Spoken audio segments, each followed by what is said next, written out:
Hello and welcome to Cartoonist Kayfabe. My name is Jim Rugg. I'm Ed Piscor. Today we're going to look at the Bill of Comics Creators' Rights, something that was put together in the 80s by guys like Kevin Eastman and Peter Laird, Dave Sims, Steve Bissette. I think Rick Veitch was involved, and Scott McCloud is the version here that we're going to use as a jumping off point, a place to start talking about this. But before we dive into this, a couple of Cartoonist Kayfabe bits of news. First up, we will be at Heroes Con in Charlotte later in June. Make sure you stop by our table, say hello. Let's talk some Cartoonist Kayfabe in person. We'll also be hosting a number of panels there, so lots of ways to interact with Cartoonist Kayfabe. Wear your Cartoonist Kayfabe shirts. That's something I'll be looking for in the crowd at Heroes Con, one of the great comics conventions. So if you're a comics fan and you're on the fence, I would definitely add that one to your list of places to check out. Also, if you haven't already, like, follow, and subscribe to the Cartoonist Kayfabe YouTube channel.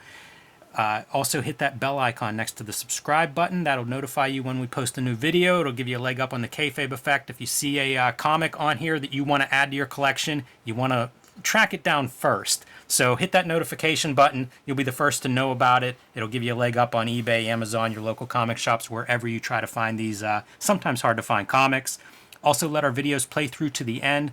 That allows YouTube's algorithm to share our videos with other comics fans who haven't found Cartoonist Kayfabe yet. It's how we grow the channel. Thank you all very much for your help in that and spreading the word of Cartoonist Kayfabe. And Ed, now back to the Comics Creators' Bill of Rights. You don't know what you don't know. And in those 1990s and before, the artist, the penciler, didn't know shit. Yeah, man. The history of comics is written without this document. There's some notes on this we'll get into, but referencing like the creators of Superman, like this is the whole history of comics here where the creators were not necessarily granted any of these rights. Some of them thankfully have come to pass, and I'll read through them and we'll kind of talk about them as we go. Fortunately, a lot of this has changed and some of this stuff is sort of the norm now, but there's still a lot out there that I think I need to do better. I think creators in general should at least think about as they're weighing their choices as to what they're going to do, who they're going to work with, and what's available to you. You know, what are those rights that you are possibly giving away if you're not paying attention? It affects the whole ecosystem. Like when publishers, it's almost like any kind of rights. Like they will take as much as they can, bind you by contracts and stuff until otherwise. They call the first contract a dummy contract, and they call it a dummy contract for a reason, man.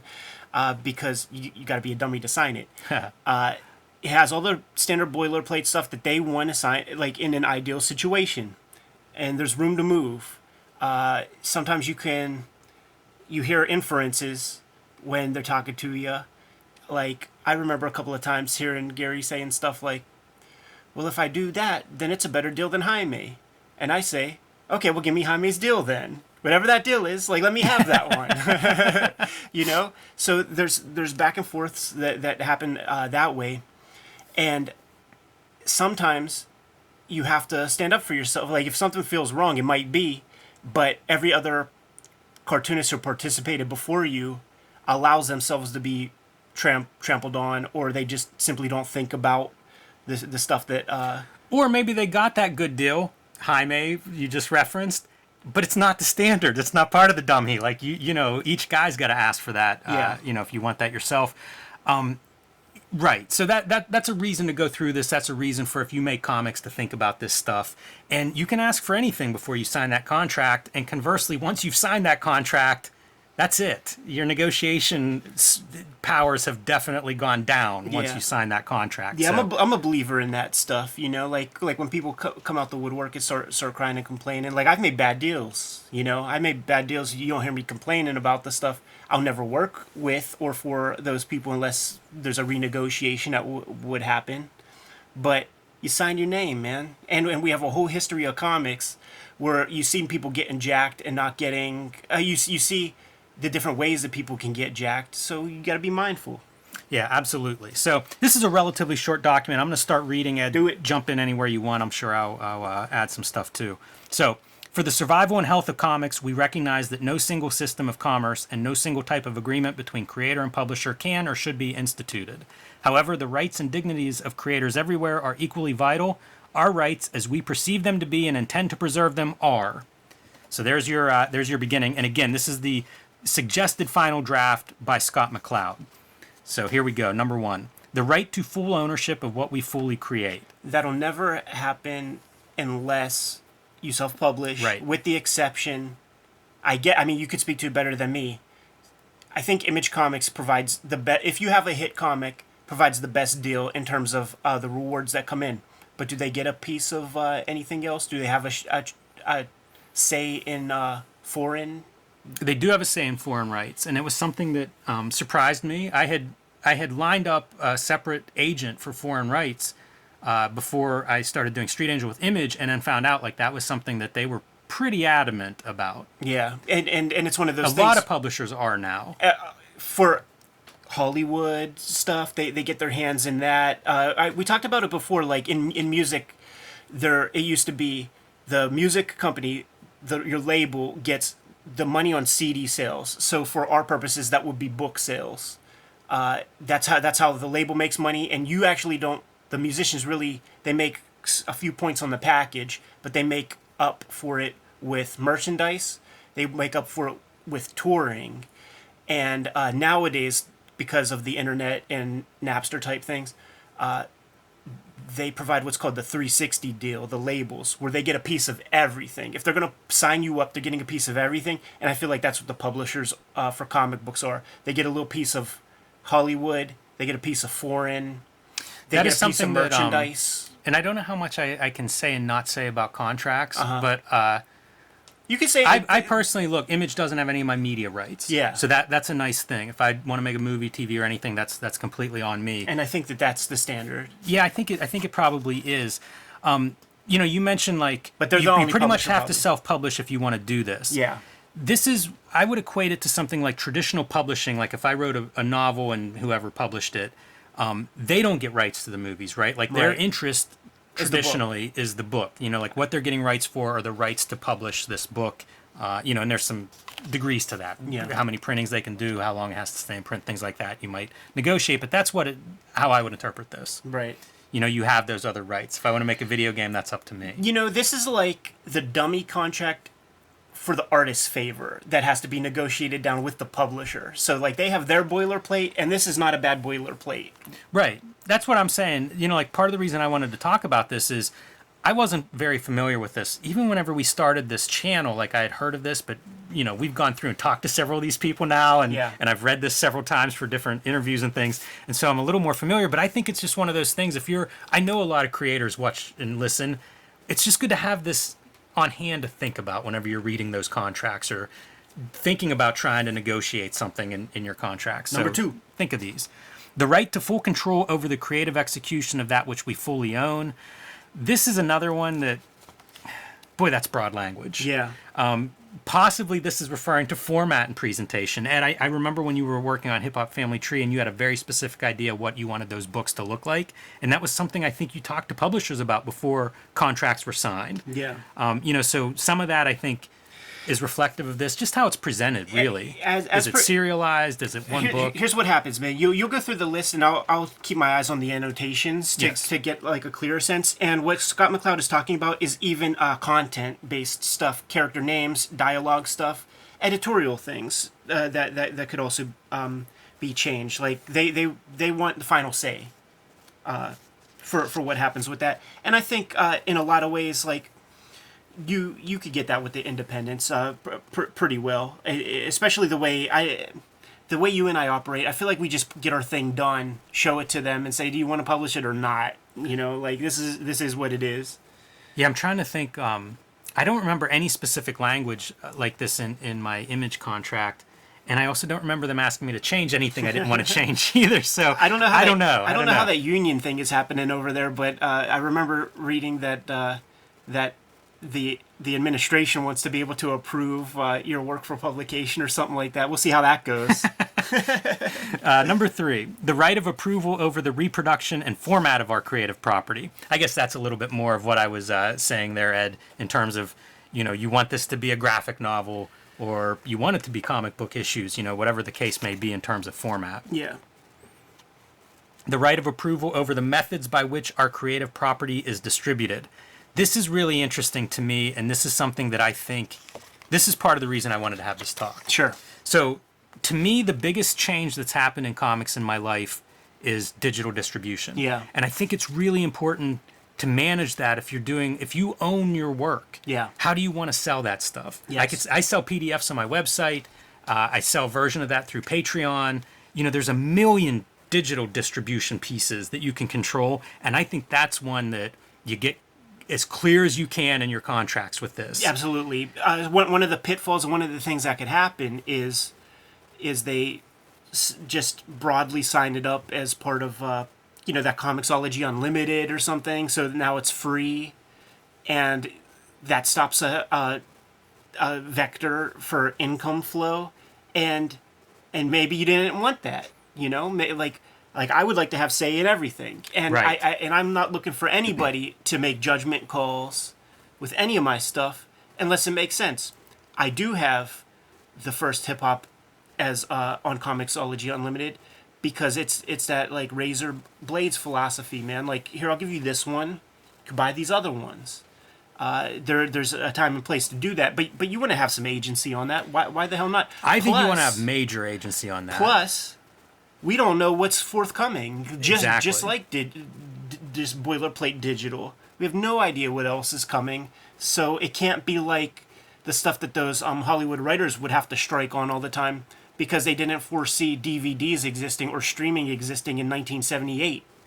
By the way, if this is your early endeavor of your next book or comic, putting it somewhere online, serializing it on Instagram, on wherever, like there's a million of these outlets. You may do these in different order, right? Like you may do that first and then secure some print publishing deal with a third party because you don't want to handle warehousing and distribution and all of those things yourself in print. Yeah. But you've built an audience. Like clearly you have something of value. So now you go look for a partner because you own it all. Yeah. And you're able to do that. So I think that's a huge one and definitely one to keep an eye on if you're signing contracts. Who owns those digital rights? That's a big piece to me.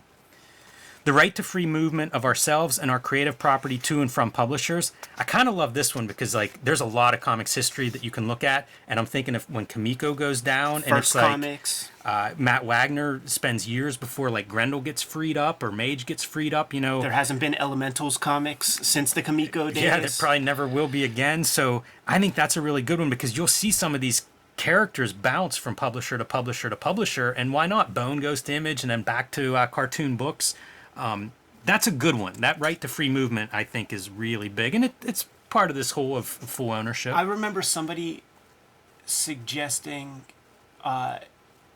something in their contract that that they did get. It was like with Tokyo Pop, I think, where if it was like a number of units sold per year, if it doesn't meet this mark, all rights revert back to me. And it was a low number, meaning like it probably will hit this number for a little while, but the second it doesn't, like I now have the opportunity to take it back and retool it a little bit, maybe add color, maybe do something, gussy up the package, and set it up again. Because what's the value of having old rope if you can't sell it? It's a big part of how you piece together a living as a cartoonist is if you've got several pieces of that rope and you are able to keep selling it. You have to. Like the books that you make, like I equate it with stocks really, because if you have something in the black, now it is an income stream every year. Every quarter it's making some level of cash, and you have your blue chip properties that do the big stuff.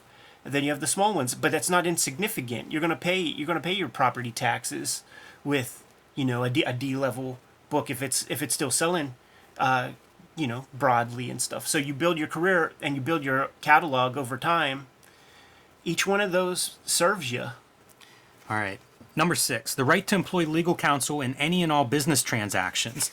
I mean, how about you have an obligation to yourself to employ legal counsel in these business transactions? Like, that's true. Get yourself a lawyer for this stuff. That's true. But now there's a murky territory of what they call arbitration that nobody seems to budge on, and that is used often to like mitigate any kind of like court issues or something. It's a very complicated thing that is always in the favor of the person who has the money. It's never in your favor.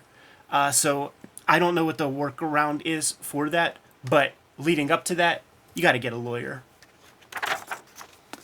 7, the right to offer a proposal to more than one publisher at a time.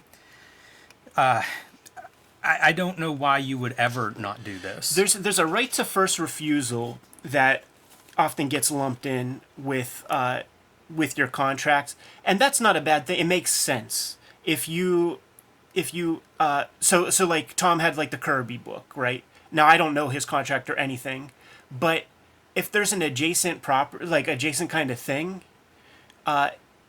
they at least want to make the first attempt to give you like a solid offer because they already invested in you. What do you call it? It's respect almost, where it's like, listen, we built this thing up. We helped you this first go round. Give us a shot this next go round. If you get a bigger offer elsewhere, I think you could take it. But they have to at least have they don't want to be blindsided that like you did this thing for us and now you go somewhere else. So, like that was like once again in music, it would be like in those early 90s when there would be like Green Day or Nirvana would do their record with Sub Pop or Lookout Records, and then the next one would be with like a big ass label, and the other small label, which couldn't afford it anyhow, didn't even have the chance to give you that opportunity. So like that's like I think what this is referring to.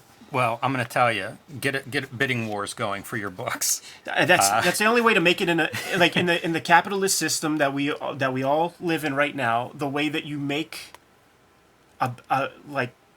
you make wealth is to get two people who want you real bad. Right. All right. Number 8, the right to prompt payment of a fair and equitable share of profits derived from all of our current work, all of our creative work. That's pretty clear. Get paid for what you're doing. In the annotations, it says self-evident. Right. And this gets into things like royalties in a way, something that wouldn't have always been a part of comics. So, probably the reason for including that. Number 9, the right to full and accurate accounting of any and all income and disbursements relative to our work. That's usually spelled out in the contracts that I have and I've seen. How you actually go about auditing, essentially. Like most contracts I've seen have some method for that. Yeah, which sounds like a real headache, and I've never put it to use yet. But I wonder, like, and this is us spitballing with other creators who are out there. I know a lot of successful. Mike Allred watches these things, like a lot of successful cartoonists watch it. He's a good example for taking your property from publisher to publisher, by the way. Madman's been published by, I don't know, three or four publishers. But what I'm thinking is, like, is it your policy? Like, do you audit every couple of years or something? That's interesting. Is that just something that you should do? I don't know that. I haven't had this conversation with any of my senpais, but I do know that some people I know, like, went to the publisher, like, they needed some loot, and they were like, can you look and see if I'm doing any kind of royalties because I need to get my kids braces or something? And a substantial amount of money came their way. You know what? I have done that. And so I would encourage any freelancers out there that think somebody might owe them royalties, like, reach out and ask. Mm-hmm. It's not, I've never had to get an accountant involved or a lawyer involved, but sometimes that stuff does accrue. So, if you're looking for a payout, it doesn't hurt to check in every now and then. Sure.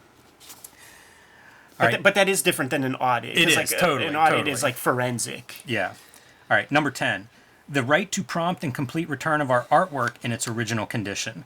This is another one of those things, like, we've kind of gotten to that point. And at this point, you don't even turn in your artwork anymore. Yeah, it's immaterial. But you can see where that comes from. I mean, that was in the late 70s before that became, something that was being done. Yeah, and even, like, in the 80s, like, you could look at the Fantagraphics oral history book where where Gary and Kim are writing to the print houses, the printers. This artwork has value. It has meaning. People worked hard on it. Give it back to us in the same condition. They did not say it as nice as I just said it. Right. Word Cro-Magnon was used and opposable thumbs were mentioned. But, you think that the guy reading those notes would just be like, I'm going to shit on this paper. This is a beautiful Kim Deitch piece, man. I'm going to dig in my ass crack, and I'm just going to smear it all over this artwork. Yeah. You fucks. Because it is, it's white collar versus blue collar. I do think it's funny to think that like that one's just not a necessary thing Yeah. anymore. I mean, there's not even original art probably for the majority of comics that are being made today. All right, number 11. The right to full control over the licensing of our creative property. We've kind of discussed number that one. through this whole list. But again, be careful what you sign up for. Like I've known people who've done quote unquote creator rights kind of books, and they are not creator friendly, the No. contracts. So Yeah, that's Vertigo. it's a lot of companies. Vertigo's probably the least of them. Like there's some real there've been some robberies out there. Yeah. All right, number 12. The right to promote and the right of approval over any and all promotion of ourselves and our creative property. I like that.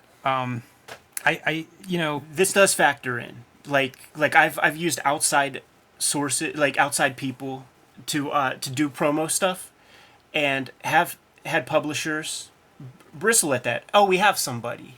You know what? Now that you say that, I've been turned down for hiring Sure. publicists by multiple publishers. Yeah. And it's frustrating because then you wait and see what publicity comes out of there, and I'm often not happy with it. So why didn't you let me hire somebody on my dime? Yeah, you have to. And that is, I will not work with somebody if that is not in there, because I just can't. I don't want to have to trust you to put my name out there. And when I find out that your publicity department is one person in charge of 200 books in a year, fuck that.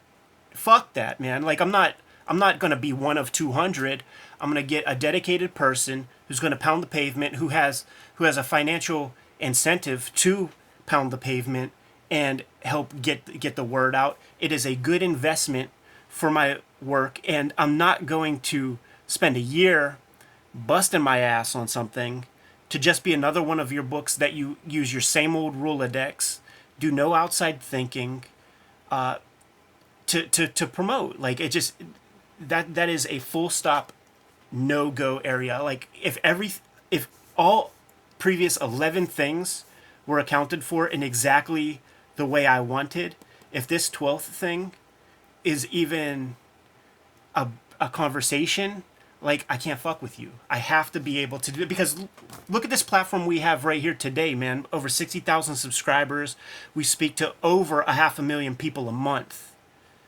If you can't just shake your head yes to let me do whatever I want, if I want to read my comic in total on this channel and you have a problem with that, I don't think you're in business. I don't think you're in business. I don't think you want to make $1. You know what I mean? Yeah, this is a big one, and this is one I had not thought of before, going through this list.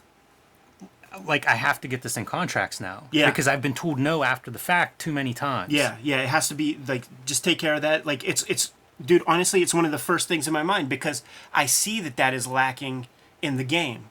I see how taxed the quote-unquote publicity department, which is usually one person, Yeah. I see how taxed they are, and and they do good work. They do their work, but 24 hours in a day, 200 books in a year, at bare minimum, maybe 1,000 books in a year.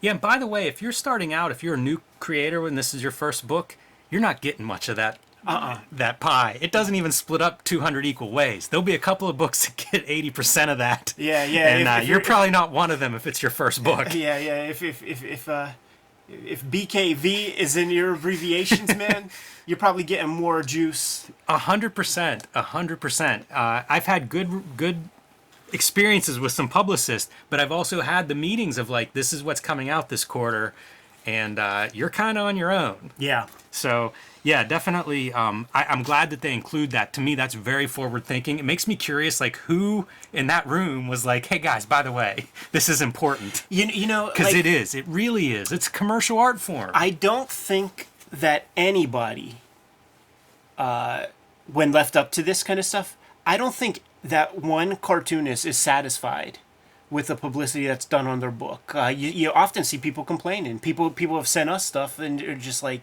nobody's like saying anything. So like maybe they don't even know that that's possible, that they can't. Like I don't know, but the unfortunate thing about the game is that no overnight successes. Congratulations, You worked your ass off for a whole year to construct a comic out of pure white blank paper. Congratulations. Now, take that hat off, put the pimp hat on, because now you know, tree falls in the woods, blah, blah, blah. Like, how are we going to even know that this thing exists? That's your next part of your job. If you're in the game for real, you know, like if just doing the work is what jerks you off, you can't complain. You can't cry about, like, all that other stuff if you didn't proactively do it yourself. Because, like, do you want mommy and daddy to wipe your ass also? It's like, these publishers are going to do what they do. You can't expect anything from anybody other than, like, make the exact book that you want. So, get the word out. Well, Ed, I feel like these are good things to talk about.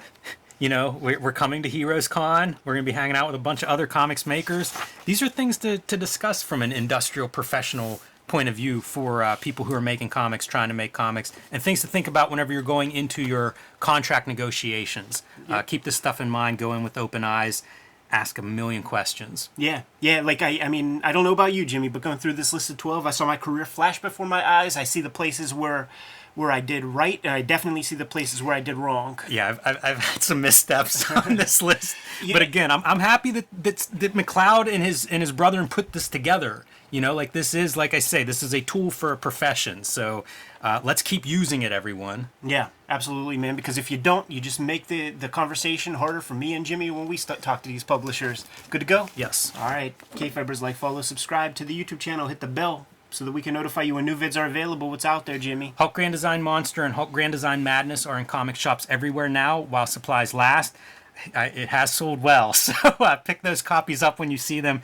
It's a retelling of the 60-year history of the Incredible Hulk, all by me, and perfect for the first-time Hulk reader or the long-time fan. Join me on patreon.com/JimRugg, where you can see more of my comics, art, and get some out-of-print zines and mini-comics there. And as I mentioned, join us at Heroes Con later this month to just express your love of comics with Cartoonist Kayfabe at Heroes Con. Red Room trigger warnings, issue 1, 2, 3, potentially issue number 4 are on the stands as we speak. Murder on the dark web for fun and profit is the tagline that goes along with Red Room Comics. The Antisocial Network trade paperback is out there as well. Every issue is completely self-contained, so if you see an issue, scoop it up, give it a sample. If you dig it, grab another. It is banned in more than 28 countries. Sorry for you if your country is one of them. It is banned in more than 10 comic shops. No, sorry for you, because you could just go to a better comic shop to get it, or go to my link tree in the description below this video. You can order and pre-order current and future Red Room comics, and if you hit my Patreon, you can read the comics right now today. More than 200 pages in the archive there, and $3 will get you that archive with new strips every Tuesday. Jimmy, what else do we have out there? Subscribe to the Cartoonist Kayfabe newsletter at the links below this video. You can also find Cartoonist Kayfabe t-shirts and merchandise at the links below this video, so you can look great at Heroes Con. That's goddamn right, man. It's a great way to support the channel. Also, give them those marching orders. We'll be on our way, Jim. Read more comics.